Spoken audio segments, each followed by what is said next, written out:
mañana en la República Argentina, una mañana con el cielo completamente nublado, por lo menos hasta ahora, en este domingo del mes de diciembre. No hace tanto calor como ser mes de diciembre, uno esperaba que a esta altura ya estemos con picos de 40, pero eso va a pasar después del fin de semana venidero, por lo menos lo que dice el Servicio Meteorológico Nacional.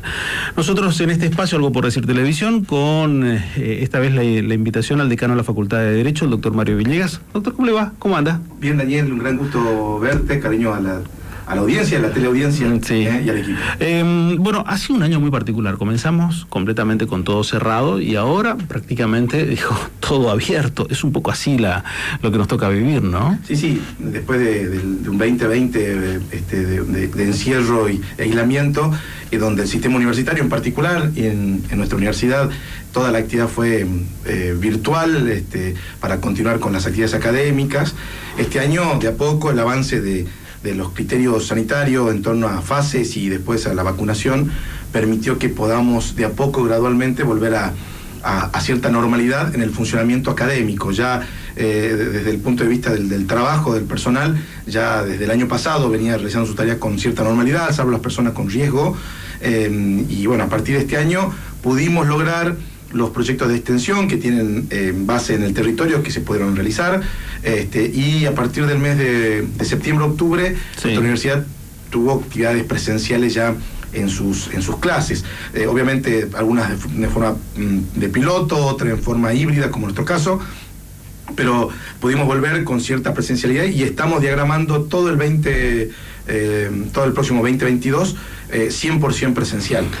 ¿Todo el 2022 100% presencial? Sí, estamos diagramando desde el mes de fines de enero, que comienza nuestra nivelación, claro, de enero y febrero. Para los chicos que ingresan. Para los chicos que ingresan, y después en febrero tenemos los exámenes libres, todo eso 100% presencial, y el inicio de las clases, que está prevista, si mal no recuerdo, 7 de marzo, lunes 7 de marzo, aquí en nuestra sede central, también 100% presencial, manteniendo, calculo yo para ese entonces todavía, algunas medidas sanitarias que tienen que ser el uso del barbijo, y posiblemente el distanciamiento, que hoy en el caso de las universidades y cualquier sistema educativo está en 0,90, es decir, casi 1 metro de distancia entre los salones, así que eso nosotros no tendríamos inconveniente de poder cumplir con esas reglas por ahora. ¿Y qué van a hacer con el sistema virtual? La virtualidad creo que nos ha mostrado que el temor y el desafío que nos queda por delante puede llevarse a cabo. Es decir, teníamos un temor en el sistema universitario, creo, de en qué condiciones se podrá dar este tipo de enseñanza. Obviamente es una enseñanza muy diferente a la tradicional presencial, lo hemos hablado alguna vez, Daniel, muy diferente porque implican otras estrategias pedagógicas, otras estrategias didácticas. Nosotros lo que hicimos este tiempo fue una educación de emergencia, le digo yo, es decir, no fue educación a distancia realmente como debe ser, sino una educación de emergencia. Creo que esto nos plantea un desafío muy interesante al futuro, de armar de manera correcta nuestros campus virtuales, de generar las estrategias correctas en el punto de vista virtual, porque una clase de 2 horas no es pedagógica en las salas virtuales, tal vez acercar clases más cortas, más contenidos de otra forma, debates mayores en los foros. El tema es que en el caso particular de todas las carreras de la UNE, y voy a hablar del caso de Derecho, carrera insigne, que es abogacía, es una carrera que en este caso está acreditada, y está acreditada por los organismos, la Agencia de Acreditación Nacional, que es la CONEAU, y está acreditada de carácter presencial, con lo cual a nosotros nos obliga, y en eso estamos trabajando, en armar un plan de estudio nuevo, o el mismo plan de estudio, pero orientado y volcado a toda su estrategia, a la estrategia virtual. De igual forma, estamos en un debate en el sistema universitario argentino, que comprende también a la gente de la agencia de CONEAU, en torno a qué entendemos por presencial.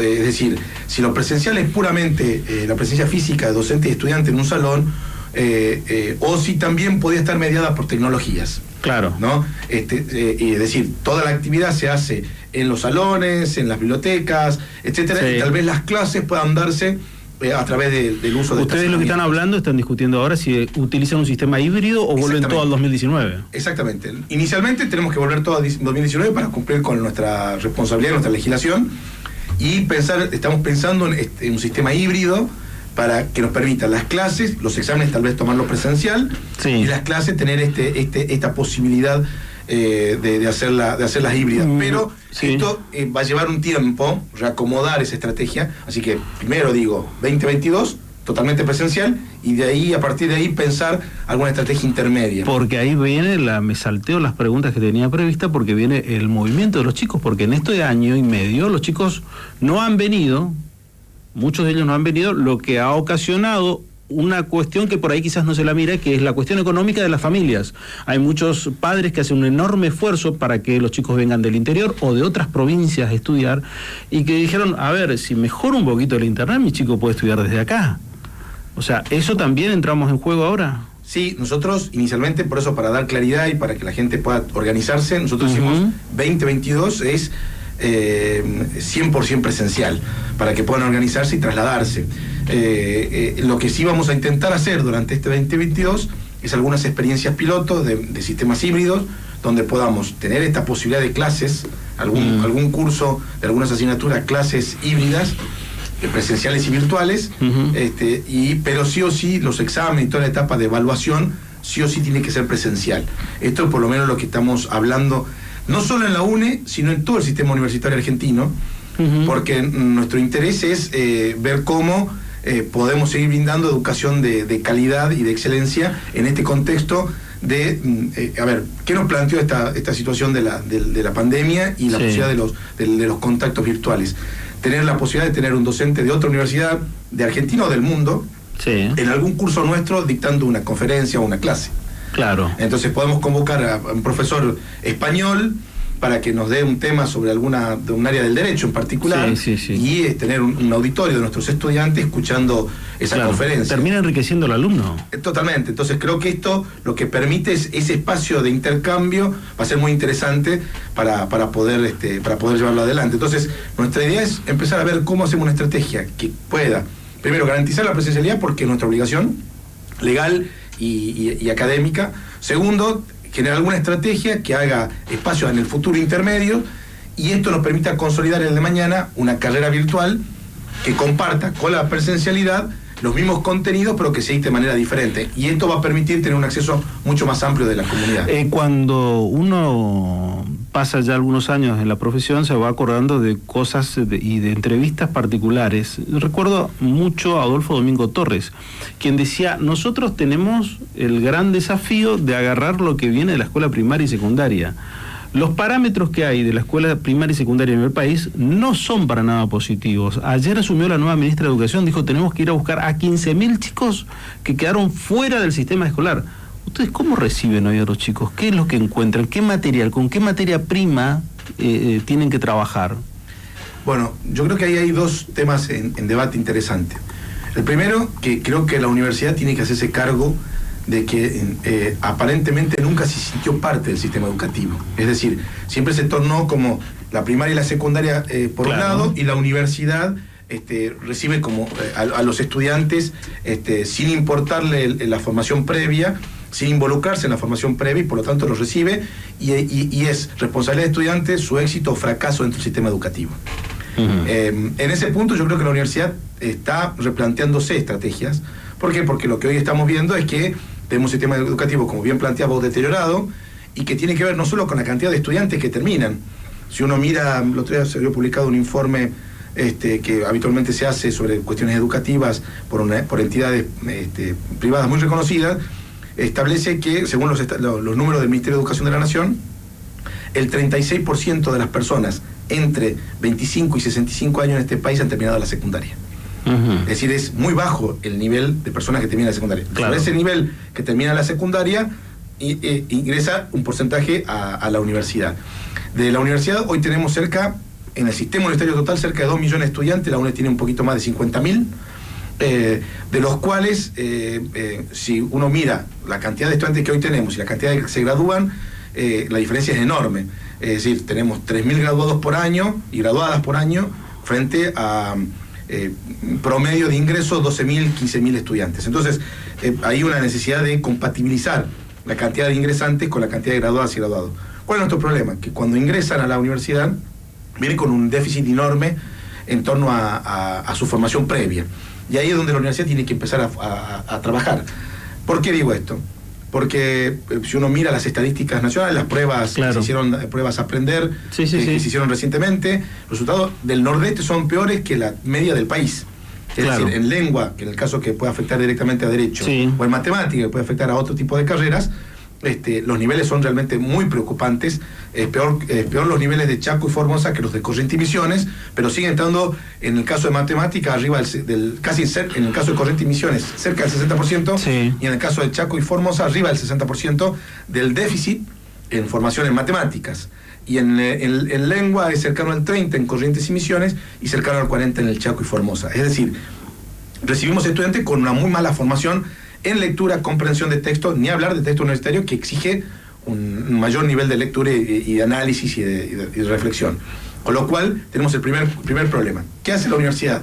Hay un programa que se llama Nexos, que es un programa que intenta vincularnos con la educación media, y en nuestro caso, en nuestras facultades, tenemos los cursos nivelatorios, que ingresa la amplísima mayor parte de los estudiantes que se inscriben, cerca del 80% de los estudiantes que se inscriben, y ya dentro del sistema les damos durante el primer cuatrimestre clases de redacción, lectura de textos universitarios, técnicas de estudio. A ver, empezar a involucrar en estrategias por lo menos prácticas para que puedan aprender y no tener fracasos. ¿Pero están entonces entrando a crear una especie de preparatoria?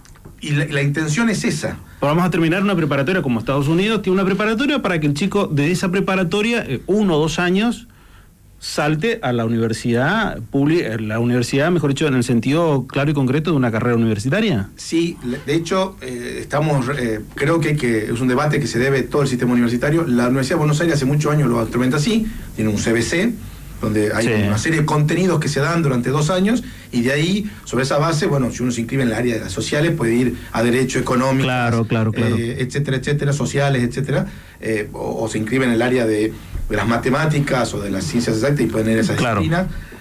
Nuestra idea, creo que el debate sería por ese camino, ¿no? Para poder, y al mismo tiempo, este programa, como te decía, Nexo, es fortalecerlo para que con los gobiernos provinciales poder generar estrategia en los últimos 2 años de la carrera de la secundaria para fortalecer contenidos y puedan venir. Hoy tenemos el problema de la educación. El problema nuestro es no tenemos una educación de calidad.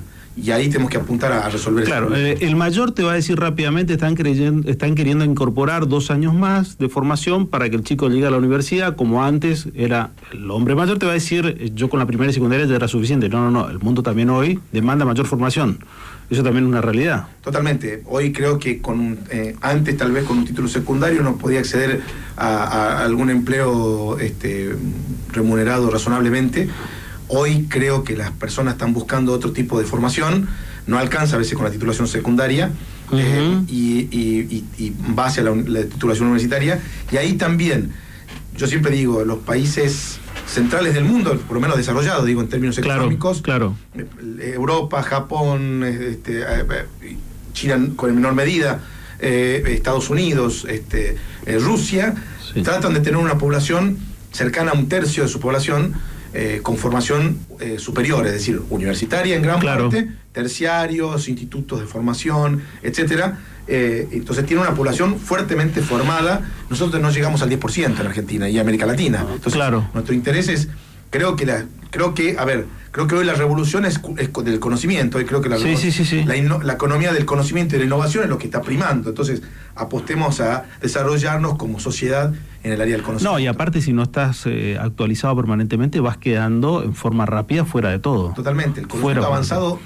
pensar en estos 200 años de manera notable, y en los últimos 50 años aún más. Entonces, la necesaria actualización del saber, pero para eso también tenemos un problema, que es el problema de los recursos, ¿no? El sistema universitario está con un déficit de recursos muy profundo, y tenemos que, discutirlo con los gobiernos, en este caso nacional, en el caso de las universidades, para ver cuál es el mejor camino para resolver ese problema, ¿no? 4 o 5 años atrás me decían, en 10 años vamos a tener todas profesiones nuevas. Ninguna de ellas van a cambiar.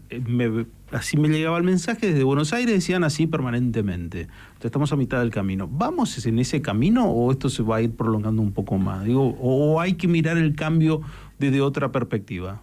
Yo pienso que creo que las carreras se van a ir acomodando a los contenidos y a las necesidades que le plantea la realidad. Hay carreras tradicionales que muy difícilmente cambian. Lo que sí creo que van a empezar a incorporarse o carreras novedosas en torno a, por ejemplo, a negocios 4.0, a economía del conocimiento, por dar un ejemplo que comentamos recién, o bien, digo yo, un terreno de hibridación, es decir, un terreno de encuentro de distintos tipos de profesiones. Por ejemplo, en el ámbito del derecho, nosotros estamos queriendo desarrollar cuestiones vinculadas a inteligencia artificial. Y para eso necesitamos ingenieros, para eso necesitamos ingenieros industriales, ingenieros en sistemas. Entonces yo creo que hay un camino de encuentro entre ese tipo de actividades profesionales y las nuestras que pueden dar lugar, origen a una nueva área del conocimiento vinculada, ¿no?, con temáticas similares, ¿no? Que permitan desarrollar ese tipo de... Cuando hay una comunidad que te pueda demandar ese tipo de... Hoy el que es abogado hoy no puede ejercer la profesión de la misma manera que lo hacía 5 o 10 años atrás. Por una cuestión muy sencilla, la aplicación de los nuevos códigos en Corrientes te demanda el conocimiento de la tecnología.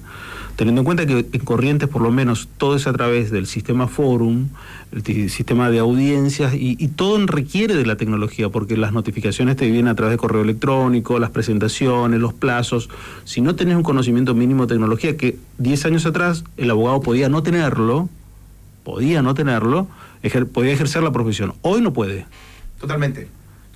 Eso es un gran ejemplo de cómo ha mutado la actividad profesional sin cambiar la esencia de lo que es la carrera. Ha mutado la actividad profesional y exige nuevos saberes y nuevos conocimientos para no quedar sin la posibilidad de ejercer la profesión correctamente, ¿no? Y no solo el ejercicio profesional, sino también cumplir con las expectativas que tiene la comunidad. Claro, en este año también lo que vi es una variedad interesante en cuanto a oferta académica por parte de la Facultad de Derecho. Oferta académica, digo, hay cursos, charlas, absolutamente de todo. ¿Esto qué es? ¿Van con un horizonte más amplio? ¿Cuál es la visión? Nuestra intención es esa, trabajar primero con la oferta tradicional de nuestras carreras de grado y posgrado, y por el otro lado empezar a ampliar horizontes en 2 espacios que nos parecen muy importantes. Uno, vinculado con lo estrictamente profesional, pero que no es directo, son las actividades, recién decía el ejemplo de inteligencia artificial, lenguaje claro, que es un tema que lo hemos conversado mucho también, Daniel, que nos interesa desarrollar ese espacio. Hay un área que estamos trabajando, que es el área de desarrollo territorial. Nuestra intención es hacer un aporte directo a la sociedad correntina y chaqueña, creando un laboratorio de desarrollo territorial donde hagamos capacitaciones, formaciones y al mismo tiempo aportes de investigación en torno a estas temáticas, tanto desde el punto de vista municipal como de desarrollo de políticas públicas, y en eso estamos trabajando, armando este laboratorio, y después tenemos una variedad de propuestas que exceden estrictamente el marco de lo jurídico, pero que se rozan. La cuestión de los negocios, las cuestiones de la empresa de familia, cuestiones vinculadas con temáticas de mejora normativa. Hoy estamos en proyectos de investigación y extensión discutiendo el tema de la posibilidad de una ley de eutanasia que ya está presentada en el Congreso y la estamos planteando como un debate abierto a la comunidad, como ha sido también en su momento el debate sobre la cuestión del aborto. Es decir, temas que me parece que están en la agenda pública y que a nosotros nos interesa abrir un espacio de debate y discusión. ¿Por qué? Porque la universidad no se agota en la formación o en la tradicional misión de formación, investigación, extensión e internacionalización, sino que la universidad también, creo, tiene que ser ese foro y ese espacio de encuentro de la comunidad. Y así también construir puentes con otras disciplinas desde el punto de vista ambiental, trabajo con otras carreras y otras disciplinas que les interesa la temática, de ciencias exactas particularmente, de ciencias agronómicas, de las ciencias veterinarias, de las ingenierías.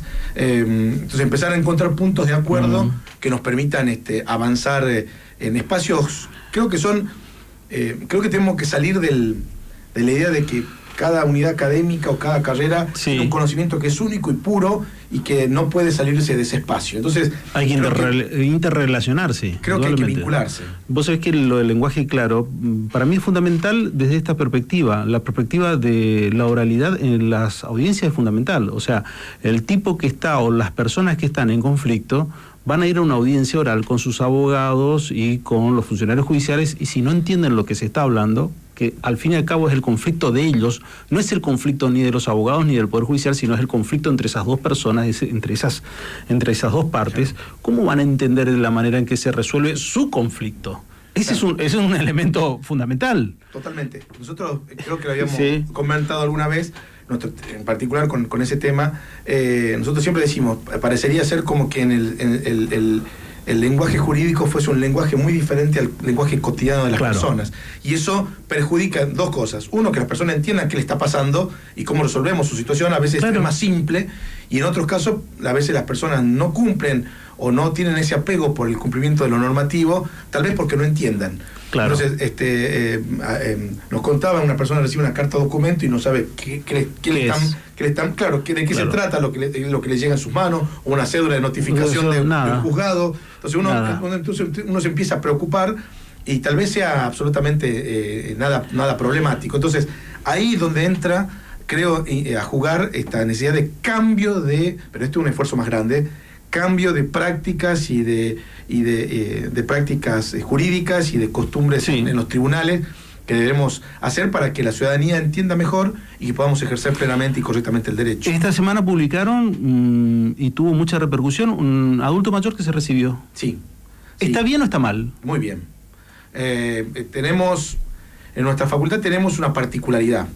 Es una facultad que tiene, si bien la mayor parte de la población es gente que va entre los 20 y 25, 30 años, tenemos un número importante de personas que por alguna razón en su vida quisieron estudiar Derecho, no lo pueden hacer, y que ahora en algún momento deciden emprender ese camino. Nosotros tenemos además otra particularidad. Tenemos un número importante, en la UNE creo que somos, por convocatoria también somos la mayor parte de la población, por lo tanto no podemos ponerlo en estos términos porque no tenemos medición, pero tengo entendido que en la UNE también somos la facultad que más convoca personas con discapacidad, diferentes tipos de discapacidad que integran. Sí. De hecho, hace una semana, 10 días atrás, se había graduado también un estudiante no vidente en nuestra facultad. Bueno, se graduó esta persona de 83 años, don Ojeda, fue estudiante, justo en un curso mío fue también estudiante, Derecho Financiero y Tributario. Bueno, don Ojeda es un hombre que casi prácticamente duplicó la cantidad de tiempo que tenía que estar en la facultad. Le costó en los últimos años, para él han sido difíciles con la virtualidad, pero logró su objetivo, y creo que esto es una demostración de lo que hace la universidad, que con esfuerzo, que aun cuando haya muchos inconvenientes, es una persona grande, había dejado de estudiar hacía muchísimos años y no tenía la dinámica y el ritmo de lectura o de entrenamiento habitual de un joven. Aparte, cuando uno se vuelve más grande, uno obviamente pierde algunas destrezas, y sin embargo él se puso un objetivo y fue claro y cumplió. Yo creo que es un ejemplo para todos nosotros. Sirve mucho en lo individual y en lo social, porque enriquece a la sociedad. La persona que estudia y que se dedica, el conocimiento es transformador. Totalmente. En esencia. Totalmente. Nosotros pensamos eso y coincido con esa mirada. Por eso también estamos trabajando en una iniciativa para que no solo en el caso, como bien decís vos, de las personas grandes o las personas con discapacidad, estamos pensando una estrategia, si se nos da, vamos a ver cómo podemos avanzar, de llevar educación superior a los lugares de encierro, con el objetivo de que tal vez las personas que están en esos espacios, que han cometido delitos, puedan el día de mañana tener alguna actividad profesional con la cual luego de salir del espacio de encierro puedan ejercer. Y los resultados a nivel mundial, en Argentina, las grandes experiencias de la Universidad de Buenos Aires son muy buenos, no reinciden arriba del 90% de las personas que... También hay otra realidad. Es un ejemplo del aporte que podemos hacer desde la universidad para resocializar, por ejemplo, a las personas que han cometido delito, y podemos tenerlo... Que también hay otra realidad, decía, las personas que están encerradas porque han cometido algún delito, y que precisamente la gran mayoría de ellos no tienen formación. Claro. La gran mayoría de las personas que están presas no tienen una formación, no terminaron la primaria o no han terminado la secundaria. La gran mayoría de ellos vendría muy bien, y como recién lo decías, que aquellas que logran tener, en los países desarrollados, que logran tener un título universitario, tienen un bajo nivel de reincidencia, que es el gran tema, porque las cárceles siempre se hablaron como la universidad del delito. Claro. Bueno, si le das formación, no tienen una reincidencia. Y inclusive los datos que tenemos es no solo de los que se gradúan no reinciden, sino que inclusive aquellos que no se graduaron, pero pasaron por el sistema educativo, aunque sea por un tramo, no reinciden. Y en ese punto es lo que vos decís, la educación es transformadora y te hace ver otras posibilidades y otros horizontes a los miembros de nuestra comunidad. Así que en ese punto que creo que la universidad, si quiere ser verdaderamente el motor de esas transformaciones que necesita nuestra sociedad, tiene que tomar decididamente el rol y el protagonismo que exigen estos tiempos y poder lograr ese conocimiento científico que permita lograr ese futuro próspero y compartido que necesitamos. ¿Será un año distinto el que viene? Sí, mejor, porque siempre pienso que el futuro va a ser mejor. Y creo que los desafíos que tenemos por delante son muy interesantes y que nos estimulan a que podamos hacer el mayor esfuerzo para lograr los mejores resultados. ¿No importa la discusión presupuestaria o no? Sí, importa y mucho. Porque por estas horas se está discutiendo también el presupuesto general de la Nación. Sí, la ley que envió el Congreso, el que envió el Poder Ejecutivo, tiene respecto, siempre para explicarlo a la sociedad muy simple, siempre le consultan al Consejo de Rectores un monto estimado, que el Consejo de Rectores lo que pasa es sobre la base de acuerdos salariales y actualización de gastos respecto a inflación, los montos que estima el sistema para funcionar. El sistema piensa en 402 mil millones de pesos para funcionar en 3 años para todo el sistema universitario, no es mucho. Y el gobierno mandó 339 mil millones, o sea, 75 mil millones de pesos menos que lo que pidió el CIN, son casi 20 puntos. Siempre la diferencia es de 3, 4 puntos entre lo que pide el Consejo de Rectores y lo que pide el Poder Ejecutivo. Y esto estoy hablando, esa diferencia siempre fue de los últimos 20 años. Ahora es la primera vez que la diferencia es de casi 20 puntos. Hay un compromiso, entiendo, por lo que comunicó la rectora del ministro de Educación, que también viene del sistema universitario, de actualizar esos importes. Todavía el Congreso lo está debatiendo, espero que corrija la ley, porque sería un gran impacto, 75 mil millones de pesos menos para todo el sistema, es realmente muy, muy duro, porque no podríamos funcionar. Yo siempre digo, nosotros, estos años de la pandemia, pudimos pagar los servicios gracias a que no teníamos todos los aires acondicionados ni las luces prendidas, ni tuvimos que pagar grandes transformaciones en nuestros edificios, pero en el futuro va a ser complicado. Los insumos, por ejemplo, pienso en las carreras de ciencias exactas o de medicina, odontología, los insumos médicos, los reactivos para investigar, para estudiar, para hacer, han subido, porque eso están en precios internacionales, han subido de manera notable. Cómo reponer esos insumos va a ser realmente muy difícil en un contexto donde tenemos recorte presupuestario. Ojalá que cambie. Yo estoy muy preocupado por el recorte presupuestario, pero yo creo que es durísimo y no ha pasado en los últimos, diría que en la Revolución Democrática para acá no hemos tenido este nivel de recorte presupuestario, que ojalá, según el compromiso que hay, parece, del Ministerio, se va a revertir. No se va a aprobar así la ley. Mario Villegas, gracias por venir. Muy amable. Gracias, Daniel, a usted, y un saludo para la audiencia. El decano de la Facultad de Derecho, Mario Villegas, con nosotros. Nosotros nos reencontramos dentro de 7 días. Gracias.